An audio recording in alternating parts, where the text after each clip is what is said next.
तो स्वागत है आपका हमारे यूट्यूब चैनल में। और आज हम लोग पढ़ रहे हैं पर्यावरण अंतर्गत। हम लोग पढ़ेंगे टॉपिक वाइज और फिर उसके प्रश्न लगाएंगे। आज का जो टॉपिक है हमारा वो पर्यावरण संरक्षण से संबंधित अधिनियम। तो पर्यावरण संरक्षण से संबंधित जितने भी अधिनियम बनाए गए हैं उन पे हम लोग क्या करेंगे, चर्चा करेंगे। फिर उनसे संबंधित हम लोग 10 से 20 क्वेश्चन लगाएंगे और देखते हैं कि आप पढ़ने के बाद में कितने क्वेश्चनों को सही कर पाते हैं। तो चलिए लेट्स स्टार्ट करते हैं। हम लोग चलते हैं। तो पर्यावरण की सुरक्षा के संदर्भ में विभिन्न प्रकार के अधिनियम पारित किए गए हैं। ठीक है, तो पर्यावरण संरक्षण अधिनियम the environment protection act 1986 Bharatvarsh में 1986 में पारित हुआ और यह संपूर्ण भारत में लागू है। ठीक है, भारत में पर्यावरण संरक्षण अधिनियम 1986 को छाता विधान के रूप में भी जाना जाता है। तो पहले बात आप लोग ध्यान रखिएगा, पर्यावरण को बचाने के लिए तो सबसे पहले जो आया पर्यावरण संरक्षण अधिनियम कब आया, 1986 में आया। इस बात को ध्यान रखेंगे। ठीक है, और इसी अधिनियम को क्या कहा जाता है, छाता विधान, अम्ब्रेला लेजिस्लेशन। ठीक है, ध्यान रखिएगा, ये बहुत इंपॉर्टेंट प्रश्न है और ये बन सकता है आपका क्वेश्चन। तो यह जानकारी आपके बारे में आपको होनी चाहिए। ठीक है, आगे हम लोग देख लेते हैं। सन 1972 में स्टॉकहोम में आयोजित संयुक्त राष्ट्र के प्रथम मानव पर्यावरण सम्मेलन के निर्णयों को कार्यान्वित करने के उद्देश्य से भारत सरकार ने पर्यावरण संरक्षण अधिनियम 1986 में पारित किया। तो अब आपको क्या ध्यान रखना है कि जो अपने यहाँ पर्यावरण संरक्षण अधिनियम है ये किसकी देन है, तो ये 1972 के जो स्टॉकहोम सम्मेलन हुआ था, संयुक्त राष्ट्र के प्रथम सम्मेलन जो हुआ था, जो मानव पर्यावरण सम्मेलन के निर्णयों को कार्यान्वित करने के लिए जो भारत सरकार ने इसका निर्णय लिया, ठीक, तो 1946 में पारित कर दिया।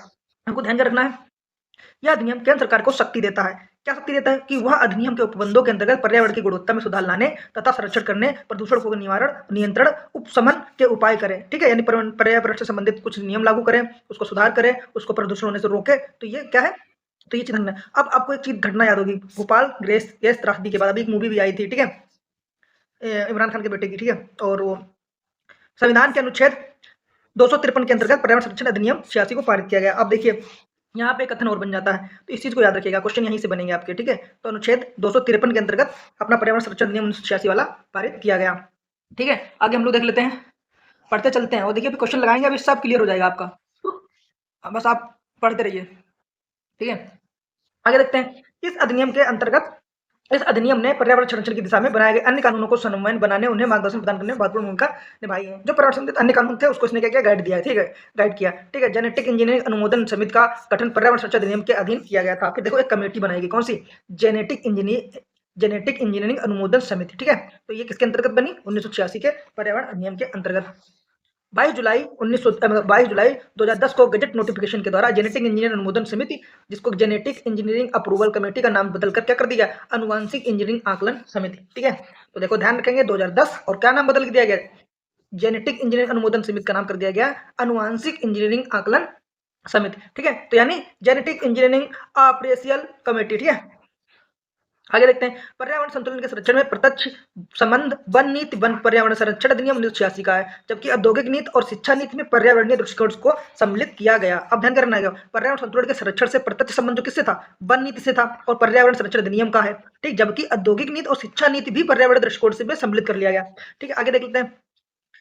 राष्ट्रीय हरित अधिकरण 2000 अधिनियम 2010 भारतीय संविधान के अंतर्गत दिए नागरिकों को स्वच्छ पर्यावरण में रहने का अधिकार, जो जीवन के अधिकार अनुच्छेद से संबंधित है। हमने जब आपको राज्य व्यवस्था पढ़ाई थी उसमें बताया था कि जीवन जीने का अधिकार किसको अधिकार किसे कहते हैं, तो अनुच्छेद 21 को कहते हैं। ठीक है, अनुच्छेद 21 को कहते हैं। और इसी के अंतर्गत राष्ट्रीय हरित अधिकरण अधिनियम 2010 में भारतीय संविधान में एक वो किया गया कि हर नागरिक को क्या है, हर नागरिक को स्वच्छ पर्यावरण में रहने का क्या है, अधिकार है। ठीक है, ये आपका, और इसके लिए मौलिक जो आपके मौलिक कर्तव्य हैं जो वो देखेंगे, हम लोग पढ़े हैं हम लोगों ने। ठीक है, इस अधिनियम के देश के राष्ट्रीय हरित अधिकरण ग्रीन मतलब नेशनल ग्रीन ट्रिब्यूनल का गठन किया गया, वर्तमान में इसके अध्यक्ष आगे हम लोग देखते हैं जस्टिस आदर्श कुमार गोयल हैं। ठीक है, आदर्श कुमार गोयल हैं। अब हम लोग देखते हैं कि राष्ट्रीय हरित अधिकरण की स्थापना राष्ट्रीय हरित अधिकरण 2010 के तहत 18 अक्टूबर 2010 को हुई की गई थी। तो हमें ये चीज ध्यान रखना है कि इसकी स्थापना की गई 2010 यानी 18 अक्टूबर 2010 को की गई। इसकी स्थापना पर्यावरण बचाओ, वन संरक्षण एवं वन्य प्राकृतिक साधन सहित पर्यावरण संबंधित किसी भी कानूनी अधिकार के परिवर्तन, पीड़ित व्यक्ति क्षतिग्रस्त संपत्ति के लिए क्षतिपूर्ति करने और इसके जुड़े मामलों प्रभावशाली तरीके से निपटारा करने के लिए की गई। ठीक है, उल्लेखनीय है कि अधिकरण पर्यावरण से मामलों में द्रुत गति से पर्यावरणीय न्याय देंगे और उच्च न्यायालय मुकदमों को भार को कम करने में मदद करेंगे। तो ठीक है, इस चीज को आप लोग प्रश्न के रूप में ध्यान रखिएगा कि इसके ये उल्लेखनीय क्या है, इसका उद्देश्य ये। ठीक है, तो ये व्याख्या क्या करने के लिए आता है कि ये व्याख्या सही करता है कि नहीं करता, इस तरीके से क्वेश्चन आते हैं। ठीक है, यहाँ से भी देखिए इसकी स्थापना का मेन उद्देश्य क्या था। ठीक है, प्राकृतिक संसाधन, पर्यावरण, कानूनी अधिकार, पीड़ित व्यक्ति, क्षतिग्रस्त संपत्ति को क्षतिपूर्ति जुड़े मामलों को प्रभावशाली गति से निपटारा करेंगे और जो न्यायालय है ना, अन्य न्यायालय पे जो उनके कोर्ट संबंधित केस हैं उनको भी पूरा करेंगे। तो चलिए हम लोग क्वेश्चन लगाते हैं। अब आप लोग इसके क्वेश्चनों को जवाब देंगे। बताइए भारत में पर्यावरण संरक्षण अधिनियम कब पारित हुआ, तो कब पारित हुआ भैया, तो सही बात 1986 में पारित हुआ। इसकी देखो हम लोग डिटेल देख लेते हैं, इसकी हम लोग डिटेल देखते हैं कि पर्यावरण संरक्षण अधिनियम the environment protection act 1986 Bharatvarsh में पारित हुआ। 1986 में यह संपूर्ण भारतवर्ष में लागू हुआ। अब क्वेश्चन ये बताइए, पर्यावरण परिरक्षण संरक्षण हेतु पर्यावरण संरक्षण अधिनियम भारत सरकार कब पारित किया गया? तो सेम क्वेश्चन है, क्या है? 1986। तो ठीक, इसके बारे में डिटेल हम लोग पढ़ लेते हैं। इसके बारे में डिटेल पढ़ते हैं। पर्यावरण संरक्षण संरक्षण अधिनियम, पर्यावरण संरक्षण अधिनियम एनवायरमेंट प्रोटेक्शन एक्ट भारत में 1986 में पारित हुआ। इसे छाता विधान, इसे क्या देखो, छाता विधान भी कहा जाता है। 1972 में स्टॉकहोम सम्मेलन जो हुआ, आयोजित हुआ, उसके प्रथम मानव पर्यावरण सम्मेलन निर्णयों को कार्यान्वित करने के उद्देश्य से भारत सरकार ने पर्यावरण संरक्षण अधिनियम 1986 में पारित किया। ठीक है, अब हम लोग देख लेते हैं। देखो सेम क्वेश्चन आ गया, भारत पर्यावरण सुरक्षा अधिनियम किस वर्ष पारित हुआ? तो सबको पता है। ठीक है, तो 1986 में। चलिए हम लोग आगे देखते हैं। चलिए क्वेश्चन बताइए, पर्यावरण सुरक्षा अधिनियम ईपीओ को अन्य किस नाम से जाना जाता है? तो सही इसका उत्तर अभी हमने आपको बताया, तो छाता विधान के रूप में इसको जाना जाता है। अच्छा, अब आप लोग ये क्वेश्चन बताइए कि जेनेटिक इंजीनियर अनुमोदन समिति निम्नलिखित में से किसके अधीन कार्य करती है? तो खाद्य सुरक्षा मानक अधिनियम बिल्कुल नहीं, माल के भौगोलिक उपकरण संरक्षण अधिनियम, geographical induction of goods registration protection act 99 नहीं, बिल्कुल नहीं। पर्यावरण संरक्षण अधिनियम, तो हमने आपको बताया था पर्यावरण संरक्षण अधिनियम के तहत जो है आपकी जेनेटिक इंजीनियरिंग अनुमोदन समिति काम करती है। ठीक है, चलिए आगे हम लोग देख लेते हैं। तो इसके बारे में डिटेल पढ़ लेते हैं। जेनेटिक इंजीनियर अनुमोदन समिति का गठन पर्यावरण संरक्षण अधिनियम 1986 का दिन किया गया। दातव्य है कि 22 जुलाई 2010 को गजट नोटिफिकेशन द्वारा जेनेटिक इंजीनियर अनुमोदन समिति को का नाम बदलकर रख दिया अनुवांशिक इंजीनियर आकलन समिति। ठीक है, तो ये आप लोग ध्यान रखिएगा। ठीक है, आगे हम लोग प्रश्न देख लेते हैं। ये निम्नलिखित में कौन सा पर्यावरण संरक्षण अधिनियम 86 के तहत गठित किया गया? तो कौन सा भैया पर्यावरण? तो हमने अभी आपको बताया था केंद्रीय भूजल प्राधिकरण। ठीक है, निम्नलिखित में कौन सा एक पर्यावरण संरक्षण अधिनियम 86 के अधीन गठित किया गया? तो केंद्रीय भूजल प्राधिकरण। चलो इसके बारे में डिटेल हम लोग पढ़ लेते हैं। डिटेल पढ़ेंगे तो हमें बहुत सी जानकारियां हो जाएंगी। ठीक है, केंद्रीय भूजल प्राधिकरण का गठन पर्यावरण संरक्षण अधिनियम 1986 की धारा 3 के तहत किया गया। इसका उद्देश्य था देश में भूजल संसाधनों के विकास, प्रबंधन, विनियमित नियंत्रित करना है। इसके अंतर्गत संरक्षण दायित्व, आर्थिक पारिस्थितिक दक्षता के सिद्धांतों पर भारत के भूजल संसाधनों की खोज, मूल्यांकन, संरक्षण, वृद्धि, प्रदूषण से सुरक्षा, वितरित सहित वैज्ञानिक एवं सतत पोषणीय विकास, प्रबंधन हेतु प्रौद्योगिकी का विकास एवं प्रसार, निगरानी लागू करने के लिए इकट्ठा करना। ठीक है, तो दोस्तों मेंस में यदि आप तैयारी करेंगे तो ये सब आप पॉइंट जोड़ेंगे। ठीक है, तो आपको बहुत अच्छा लिखने का वो बनेगा। तो एक बार फिर से पढ़ लेते हैं। केंद्रीय भूजल प्राधिकरण का गठन पर्यावरण संरक्षण अधिनियम 1986 की धारा 3 के तहत किया गया था। इसका उद्देश्य क्या है? अब उद्देश्य हम लोग देखते हैं। भूजल संसाधनों का विकास, पहला उद्देश्य क्या है? भूजल संसाधनों का विकास। ठीक है, दूसरा है प्रबंधन, विनियमित एवं नियंत्रित। ठीक है, पहले विकास करेंगे, फिर प्रबंधन करेंगे, फिर उसको नियंत्रित और विनियमित करेंगे। ठीक है, फिर इसके अंतर्गत संगठन का दायित्व है आर्थिक पारिस्थितिक दक्षता के सिद्धांतों के आधार पर भारत के भूजल संसाधनों की खोज, फिर मूल्यांकन, संरक्षण, प्रदूषण से बचाना, सुरक्षा, वितरण, वैज्ञानिक एवं सतत प्रबंधन हेतु प्रौद्योगिकियों का विकास एवं प्रसार और निगरानी किया जाएगा। ठीक है, आगे हम लोग देख लेते हैं। आगे हम लोग प्रश्न लगाते हैं। ठीक है, निम्नलिखित में कौन पर्यावरण संतुलन के संरक्षण से संबंधित है? तो कौन भैया संबंधित है? देखो, वन नीति पर्यावरण संरक्षण से, पर्यावरण सुरक्षा अधिनियम ये भी, औद्योगिक नीति, शिक्षा नीति अभी हम लोगों ने पढ़ा था। तो इसमें क्या हो जाएगा? आपके सभी चारों सही हैं। ठीक है, एक प्रश्न और बचा हुआ है, आप लोग देखिए इसका सही उत्तर आप क्या बताते हैं। ये जेपीएस प्री में 16 पूछा गया है कि अच्छा, इसका हम लोग डिटेल पढ़ते हैं। पर्यावरण सुरक्षण संतुलन की प्रत्यक्ष वन नीति, ठीक, सुरक्षा अधिनियम का है, जबकि औद्योगिक नीति और शिक्षा नीति पर्यावरणीय दृष्टिकोण को भी सम्मिलित किया गया है। ठीक है, अभी हम लोग पढ़ चुके हैं। National green tribunal NGT Bharat सरकार द्वारा स्थापित कब की गई? बताओ कब की गई? कब की गई भैया? 2010 में। याद है ना आपको? अक्टूबर 2010। चलिए आगे हम लोग देख लेते हैं। हम लोग ऐसे प्रश्न लगा लगा के पूरी पर्यावरण पढ़ डालेंगे। ठीक है, चलिए, नेशनल ग्रीन ट्रिब्यूनल एनजीटी अर्थात राष्ट्रीय हरित अधिकरण की स्थापना भारत सरकार 18 अक्टूबर 2010 को नेशनल ग्रीन ट्रिब्यूनल एक्ट 2001 के तहत की गई। इसके द्वारा पर्यावरण संरक्षण, वन एवं अन्य प्राकृतिक संसाधनों संबंधित मामलों का निपटारा किया जाएगा। एक न्यायालय समझ लो, पर्यावरण संबंधित क्या है? एक न्यायालय है। ठीक है, अब एनजीटी का पूर्ण रूप देखो भी आपको पता है, तो इसमें को क्या बताएं? National green tribunal. ठीक है, अब ये प्रश्न ये है, इसको आप बताइए हमको। ठीक है, इसको बताइए, भारत के परिक्षेप में निम्नलिखित में कौन सा कथन जलवायु परिवर्तन के दुष्प्रभाव से संबंधित सत्य नहीं है? तो क्लीन डेवलपमेंट मैकेनिज्म सीडीएम की स्थापना, ठीक है, नेशनल एडाप्टेशन फंड के अंतर्गत 100 करोड़ रुपए का प्रारंभिक कोष का निवेश, ठीक है, हाल में दक्षिण अफ्रीका में सन सिटी में आयोजित बेसिक न्यूज बैटिंग में शामिल न होना। तो इसका सही उत्तर यही होगा। ठीक है, इसके बारे में हम लोग डिटेल पढ़ लेते हैं। तो हम लोग इसके बारे में डिटेल पढ़ेंगे।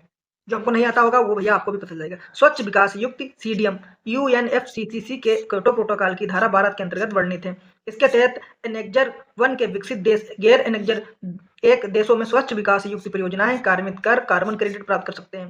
कार्बन क्रेडिट का प्रयोग विकसित देश अपने राष्ट्रीय उत्सर्जन प्रतिबद्धताओं में हुई कमी को पूरा करने में कर सकते हैं। भारत सरकार द्वारा जलवायु परिवर्तन के दुष्प्रभाव को कम करने के लिए नेशनल एडाप्टेशन फंड की स्थापना की गई। तो ये आपको हो जाता, ये आपको ध्यान रखना।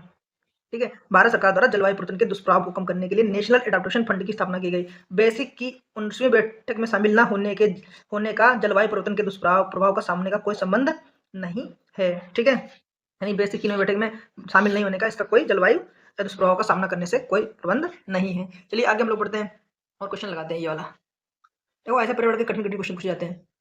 ठीक है, हाँ इतना ठीक है। तो प्रश्न लगाते हैं, राष्ट्रीय हरित अधिकरण 2010 भारतीय संविधान के निम्नलिखित में से कौन से प्रावधान के अनुरूप नियमित हुआ था? तो देखिए अब इसका हम लोग देख लेते हैं कि स्वास्थ्य पर्यावरण के अधिकार के अनुरूप जो अनुच्छेद 21 के अंतर्गत जीवन के अधिकार का अंग माना गया है। अनुच्छेद 275 ये गलत हो गया, अनुच्छेद 253 था। क्या था? अनुच्छेद 253 था, आपको याद है ना? ठीक, तो ये तो गलत हो गया। अनुच्छेद 243 ये भी गलत हो गया, यहाँ पे क्या होना चाहिए था? 53 होना चाहिए। देखो ऐसे फंसाता है। तो इसमें उत्तर क्या होना चाहिए बताओ? तो इसका उत्तर आप बताइए क्या होना चाहिए? तो केवल एक। इसका सही उत्तर क्या होगा? केवल एक। आगे हम लोग पढ़ते हैं, अब इसका डिटेल पढ़ लेते हैं। राष्ट्रीय हरित अधिकरण अधिनियम 2010 भारतीय संविधान के अंतर्गत दिए गए नागरिकों को स्वच्छ पर्यावरण में रहने का अधिकार, जीवन का अधिकार, जो अनुच्छेद 21 में अंतर्निहित है। ठीक, पढ़ चुके हैं। इस अधिनियम के द्वारा देश के एक राष्ट्रीय हरित अधिकरण ग्रीन ट्रिब्यूनल का गठन किया गया। चलिए हम लोग एक क्वेश्चन देखते हैं, आप देखते हैं इसको कर पाते हैं या नहीं कर पाते हैं। देखिए राष्ट्रीय अधिकरण किस प्रकार के केंद्रीय प्रदूषण नियंत्रण बोर्ड से भिन्न है? ठीक है, एनजीटी का गठन एक अधिनियम द्वारा किया गया, जबकि सीपीबीसी का गठन सरकार के कार्यकाल पालक आदेश से किया गया है।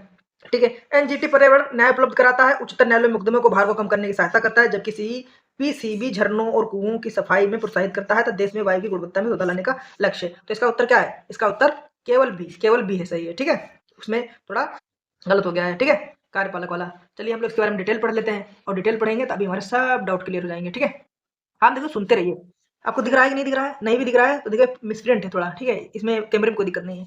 राष्ट्रीय हरित अधिकरण की स्थापना अक्टूबर, ठीक है, यानी 18 अक्टूबर 2010 में राष्ट्रीय हरित अधिकरण अधिनियम 2010 के तहत वनों एवं अप्राकृतिक संसाधनों के पर्यावरण संरक्षण से संबंधित मामलों में प्रभावी तीव्र निपटान के लिए की गई थी। ठीक है, केंद्रीय प्रदूषण नियंत्रण बोर्ड यानी केंद्रीय प्रदूषण नियंत्रण बोर्ड एक समितिक संगठन है, जिसका गठन सितंबर 1974 में जल प्रदूषण निवारण एवं नियंत्रण अधिनियम 1974 के तहत किया गया। ठीक है, तो ये चीज आप ध्यान रखना, ये चीज आपको ध्यान रखना है। ठीक है, एक तो पॉइंट इसको ध्यान रखना है, एक पॉइंट इसको ध्यान रखना है। ठीक, तभी ऐसे क्वेश्चन कर पाएंगे भविष्य में आप। ठीक है, तो केंद्रीय प्रदूषण नियंत्रण बोर्ड की समितिक संगठन है, जिसका गठन सितंबर 1974 में जल प्रदूषण निवारण नियंत्रण अधिनियम 1974 के तहत किया गया। अब हम लोग देखते हैं पर्यावरण मुद्दों पर राष्ट्रीय हरित प्राधिकरण जो अधिकरण है, जो समर्पित क्षेत्राधिकार द्रुत गति से पर्यावरणीय न्याय उपलब्ध कराता है, उच्चतम न्यायालयों के मुकदमों को भार कम करने में मदद करता है। ठीक है, और जल प्रदूषण निवारण नियंत्रण अधिनियम, वायु प्रदूषण निवारण नियंत्रण अधिनियम 1981 में वर्णित सीपीसीबी के मुख्य कार्यों में नदियों स्वच्छ कुओं को बढ़ाना तथा देना तथा देश में वायु की गुणवत्ता में सुधार करना शामिल है। तो दोनों के हमें काम पता चल गए। ठीक है, पहले उनके गठन के बारे में पता चल गया, दोनों के काम पता चल गया। ठीक है, ठीक, और इस वीडियो को बार बार देखो। चलिए अब हम लोग क्वेश्चन और लगाते हैं, देखते हैं आप लोग इसको कर पाते हैं या नहीं।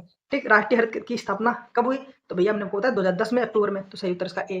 चलिए इसके बारे में हम लोग डिटेल पढ़ लेते हैं, और फिर उसके बाद में हम लोग नया टॉपिक पढ़ते हैं, कौन? परीक्षा पे होगी पर्यावरण से संबंधित तथ्य। ठीक है, और उसके बाद में चैप्टर आपका खत्म हो जाएगा और हम लोग अगला चैप्टर पढ़ेंगे। ठीक है, ठीक है, तो अब हम लोग इसके बारे में पढ़ते हैं। राष्ट्रीय हरित अधिकरण एनजीटी का गठन 18 अक्टूबर 2010 को हरित अधिकरण अधिनियम 2010 के तहत हुआ। यह तारीख प्रभावी हो।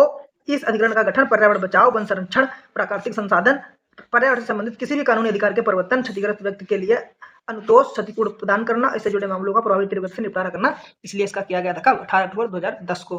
ठीक है, अगले हम लोग चैप्टर में पढ़ेंगे पर्यावरण परीक्षा उपयोगी तथ्य। ठीक है, तब तक के लिए दोस्तों बाय बाय।